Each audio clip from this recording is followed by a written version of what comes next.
హెచ్ఆర్పిడబ్ల్యూఏఓ media ప్రేక్షకులకు human rights protection and welfare awareness organisation తరపున హృదయపూర్వక నమస్కారాలు తెలియపరుస్తూ ఈరోజు మనం చర్చించే అంశం వచ్చేసి మన రాష్ట్ర ముఖ్యమంత్రి రేవంత్ గారు ఏమంటున్నారంటే ఉన్న ఆదాయానికి మించి ఉద్యోగాలకు పైసా ఇవ్వలేనంటారు, నన్ను కోసినా కూడా నా దగ్గర రూపాయి వెళ్ళదనే విధంగా మాట్లాడుతున్నటువంటి ఒక సందర్భం, ఒక నేపథ్యాన్ని మనం ఇక్కడ తెలుసుకుందాం. వివరాల్లోకి వెళ్ళి ఉద్యోగ సంఘాల సమరం చేస్తామని ప్రకటించడంపై ముఖ్యమంత్రి రేవంత్ రెడ్డి తీవ్ర ఆగ్రహం వ్యక్తం చేశారు.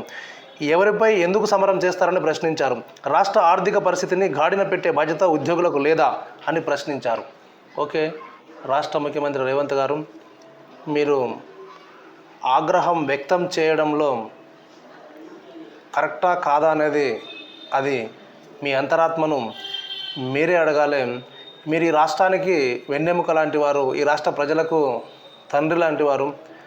ఏ విధమైన గొడవ చేసినా మీతోని కొట్లాడవలసిందే ఇక్కడ ఎవరైనా. కాబట్టి మీరు ఇక్కడ ఆగ్రహం అనేది వ్యక్తం చేయడం కరెక్ట్ కాదు. మీరు రాష్ట్ర ప్రజలను, వారు ఉద్యోగస్తులు కావచ్చు, శ్రామికులు కావచ్చు, ఇంకెవరైనా కావచ్చు, ఈ రాష్ట్ర ప్రజలందరినీ మీరు కన్నబిడ్డలుగా భావించాలి. ఆగ్రహం వ్యక్తం చేయకుండా వారి యొక్క బాధను, ఆవేదనను అర్థం చేసుకొని మంచి సామరస్యమైన భాషతోని సామరస్యంగా సమాధానం చెప్పి సర్ది చెప్పే బాధ్యత మీకు ఉంటుంది. కనుక ఆగ్రహం వ్యక్తం చేయడం అనేది కరెక్ట్ కాదని చెప్పి మేము ఇక్కడ మీకు తెలియచేస్తున్నాం. ఇక ఆర్థిక పరిస్థితి కుదురుకుంటున్న తరుణంలో కొత్త కోరికలతో ధర్నాలు చేస్తే ఉన్న వ్యవస్థ కుప్పకూలుతుందని హెచ్చరించారు. ఇక్కడ హెచ్చరించడం కాదు, వివరించి చెప్తే బాగుంటుంది. తమను నిలువునా కోసిన వస్తున్న ఆదాయానికి మించి తానేమీ చేయలేనని స్పష్టం చేశారు. ప్రభుత్వం అంటే తాము మాత్రమే కాదని ఉద్యోగులు కూడా అందులో భాగమేనని చెప్పారు. విధి నిర్వహణలో ఉత్తమ పనితీరును కనపరిచిన పోలీస్ సిబ్బందికి అవార్డులు అందించే కార్యక్రమంలో కమాండ్ కంట్రోల్ సెంటర్లో జరిగింది. ఈ కార్యక్రమానికి ఇచ్చేసినటువంటి ముఖ్యమంత్రి గారు ఈ సందర్భంగా మాట్లాడుతూ రాష్ట్రంలో ప్రజాప్రతినిధులు, ప్రభుత్వ ఉద్యోగులు మొత్తం కలిస్తే కేవలం 2% మాత్రమే ఉన్నారని చెప్పారు. కానీ ఈ 2% మంది మాత్రమే ఉన్నారని మీరు అంటున్నారు. కానీ ఈ 2% మంది చేతుల్నే ఈ యొక్క ప్రజల యొక్క సంక్షేమము, ప్రజల యొక్క బాధ్యతలు మొత్తం ఉన్నాయి. వీరు సక్రమంగా పనిచేసి ప్రజలకు అన్ని విషయాల మీద అవేర్నెస్ ఇచ్చి అవగాహన ఇస్తూ వారికి అర్థమయ్యేలాగా చెప్తూ వీరు నీతి నిజాయితీ ధర్మంగా వండుకుంటూ ప్రజలను నీతి నిజాయితీ ధర్మంగా ఉండే విధంగా ప్రోత్సహించే పనిలో వీరు ఉండాలి. కానీ ఇప్పుడున్నటువంటి సమాజంలో ఆ విధంగా పనిచేయని తీరుని మనము చూస్తున్నాం. కనుక చూద్దాం. ఇంకా 2% మాత్రమే ఉన్నారని చెప్పారు. రాష్ట్ర సంక్షేమం, అభివృద్ధి బాధ్యత ఈ 2% మంది మీద ఉందన్నారు. ఉద్యోగ సంఘాలు ప్రకటించిన సమరం 98% ఉన్న రాష్ట్ర ప్రజలపై అని ముఖ్యమంత్రి ప్రశ్నించారు. 10 ఏళ్లలో ప్రభుత్వ ఉద్యోగి ఏనాడైనా ఒకటిన వేతనం తీసుకోలేదని రేవంత్ ప్రస్తావించారు. తమ ప్రభుత్వం అధికారంలోకి వచ్చాక 1.58 లక్షల కోట్ల అప్పు తెచ్చిందని, గత ప్రభుత్వం చేసిన అప్పులు వడ్డీలకు 1.52 లక్షల కోట్లు కట్టామని వివరించారు. తెచ్చిన అప్పులోంచి ఒక్క రూపాయి కూడా ప్రజా సంక్షేమానికి కానీ ప్రభుత్వ ఉద్యోగుల జీతభత్యాలకు కానీ వాడలేదని చెప్పారు. గత ప్రభుత్వం తెచ్చిన అప్పులకు సంబంధించి 2 నెలలకు 7,000 కోట్ల అసలు మిత్తి చెల్లిస్తున్నామని వివరించారు. ఉద్యోగులు పదవీ కాలం 58 ఏళ్ల నుంచి 3 ఏళ్లు పెంచిపోయారని, రిటైర్మెంట్ బకాయిలు 8,500 కోట్లు పెండింగ్ పెట్టి వెళ్లారని చెప్పారు. తమ ప్రభుత్వం అధికారంలోకి వచ్చాక 16 నెలల్లో 30,000 కోట్ల రైతుల ఖాతాలను బదిలీ చేసిందని తెలిపారు. గత ప్రభుత్వం ఉచిత విద్యుత్ బకాయిలను 1,000 కోట్ల బాకీ పెట్టిందని చెప్పారు. బొగ్గు కొనుగోలు చేసి సింగరేణికి బకాయి పెట్టిందని వివరించారు. ప్రాజెక్టులకు సంబంధించే కాంట్రాక్టర్లకు 50,000 కోట్ల బకాయిలు పెట్టారని వివరించారు. ప్రభుత్వంపై ఉండి 11% వడ్డీని అప్పులు తెచ్చారని, ఇంత దుర్మార్గం దేశంలో ఎక్కడైనా ఉందని వ్యాఖ్యానించారు. Outer ring road, Gachibowli, Madhapur, కొండాపూర్లో ఉన్న భూములన్నీ అమ్మేశారని ప్రస్తావించారు. తమ ప్రభుత్వం వచ్చాక ఒక గుంట భూమి అమ్మలేదని స్పష్టం చేశారు. ఈ ప్రభుత్వం వచ్చి కొంతకాలం గడిచింది. ఈ 5 సంవత్సరాల కాలం గడిచే వరకు మీరు ఇదే విధంగా గుంట భూమి అమ్మకుండా ప్రభుత్వాన్ని నడిపించిన తర్వాత మీరు ఈ మాట అంటే బాగుంటుందని చెప్పి మేము ముఖ్యమంత్రి రేవంత్ రెడ్డి గారిని మేము ప్రశ్నిస్తున్నాం. ఇక తమ ప్రభుత్వం వచ్చాక ఒక గుంట భూమి అమ్మలేదని స్పష్టం చేశారు. ఉద్యోగులు ప్రభుత్వంతో భాగస్వాములుగా ప్రజలకు జవాబుదారీగా ఉండాలని, ప్రభుత్వం ఆర్థిక ఇబ్బందులు ఉన్నప్పుడు సమరమని ప్రకటించడం ఎంతవరకు సమంజసమని ప్రకటించారు. ఓకే, ఈ మాట వాస్తవమే. ఇది ప్రజలకు ఉద్యోగస్తులు ప్రభుత్వంలో భాగస్వాములుగా ఉంటూ ప్రజలకు జవాబుదారీగా ఉండాల్సిన ఉద్యోగస్తులు సమరమని ప్రకటించడం సమంజసం కాదని మీరు అన్నారు. ఓకే, ఇది వాస్తవమైన విషయమే అనిపిస్తుంది. ఎవరిని నిందించదలుచుకున్నారు అన్నారు. ఉద్యోగులకు 35 ఏళ్ల జీతభత్యాలు, పదవి విరమణ తర్వాత పెన్షన్లు ఇచ్చేది 98% ప్రజలనని, వారి విషయంలో ఉద్యోగులకు బాధ్యత లేదా అని సీఎం ప్రశ్నించారు. ఓకే, ఈ విషయానికి చూద్దాం. ప్రజల్ని ఇబ్బందులకు గురి చేద్దామంటారు. రాష్ట్ర ఆదాయం ప్రతి నెల 18,500 కోట్లు మాత్రమే వస్తుందని ముఖ్యమంత్రి తెలిపారు.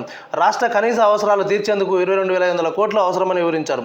వస్తున్న ఆదాయంలో 7,000 కోట్లు అప్పులకు, 5,500 కోట్లు జీతాలకు పోతుందని చెప్పారు. మిగిలే 6,000 కోట్లలో వృద్ధాప్య పెన్షన్, రైతు రుణమాఫీ, రైతు భరోసా, షాదీ ముబారక్, కళ్యాణ లక్ష్మి, విద్యార్థుల ఫీజులు చెల్లింపులు ఈ పథకాలన్నీ అమలు చేయాల్సి ఉంటుందని చెప్పారు. దుబారా తగ్గించి సర్దుబాటు చేస్తున్నామని చెప్పారు. ముఖ్యమంత్రిగా ప్రత్యేక విమానంలో వెళ్లే అవకాశం ఉన్న సామాన్యుల అందరితో కలిసి ప్రయాణం చేస్తున్నానని గుర్తు చేశారు. గతంలో విడతల వారీగా ప్రభుత్వ ఉద్యోగులకు జీతాలు వచ్చేవని, ఇప్పుడు 1వ తేదీన వస్తున్నాయని ప్రస్తావించారు. సమరం చేసేందుకు ఇక్కడ లేమని, ప్రజలపై యుద్ధం చేసిన వారు ఎవరూ బాగుపడలేదని ముఖ్యమంత్రి వ్యాఖ్యానించారు. ఉద్యోగ సంఘాల నేతలు రాజకీయ పార్టీల నేతల చేతుల్లో పావుల్లాగా మారొద్దని హెచ్చరించారు. ప్రభుత్వాన్ని అస్థిపరిచేందుకు రాజకీయ పార్టీలు ప్రయత్నిస్తుంటాయి. వాటి ఉచ్చులో పడి వాటి చేతిలో చురకత్తిలా మారి ప్రజల్ని గాయపరచవద్దని రేవంత్ రెడ్డి విజ్ఞప్తి చేశారు. తనను నిలువునా కోసిన 18,500 కోట్లకు మించి ఆదాయం లేదని చెప్పారు.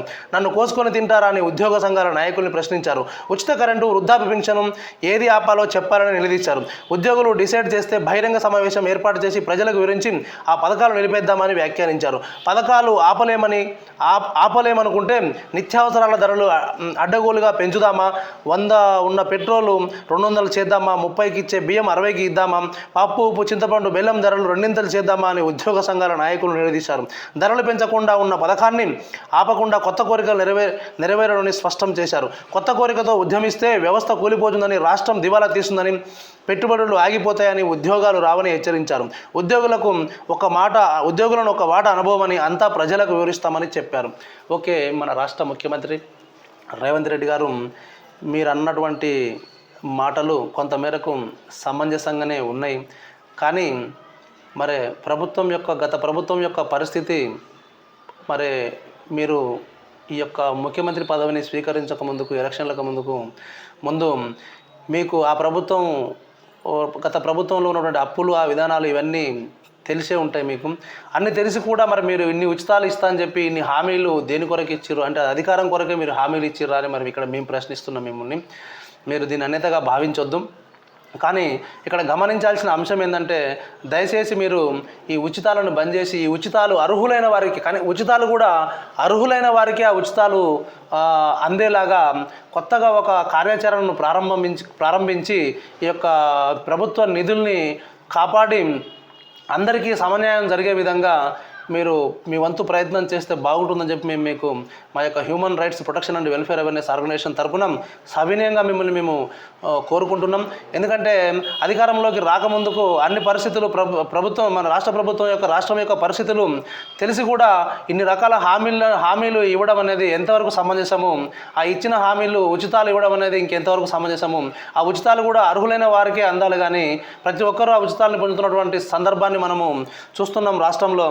కాబట్టి ప్రతి విషయంలో నిజంగా నిరుపేదలకు చెందవలసిన నిరుపేదలకే చెందే విధంగా మీరు కార్యాచరణను చేపట్టి ప్రభుత్వ నిధుల్ని కాపాడవలసిన బాధ్యత రాష్ట్ర ప్రభుత్వ మన ఈ తెలంగాణ రాష్ట్ర ముఖ్యమంత్రిగా మీకు ఉంది కనుక మీరు ఆ బాధ్యతను తీసుకొని దాన్ని సవినయంగా నెరవేర్చాలని చెప్పి, అధికారం కొరకు ఆశపడకుండా మరి కరెక్ట్గా నిర్ణయాలు తీసుకొని న్యాయబద్ధంగా, ధర్మబద్ధంగా ప్రభుత్వాన్ని నడిపిస్తే మరి వచ్చే ఎలక్షన్లో గెలుస్తామో గెలవో అన్న ఆలోచనలు పక్కకు పెట్టేసి నిజంగా ధర్మబద్ధంగా, న్యాయబద్ధంగా ఈరోజు మనం చూసినట్లయితే మన ఇప్పుడున్నటువంటి అధికార పార్టీ కాంగ్రెస్ పార్టీని తుమ్మల నాగేశ్వరరావు గారు ఒక ప్రకటన ఇవ్వడం జరిగింది.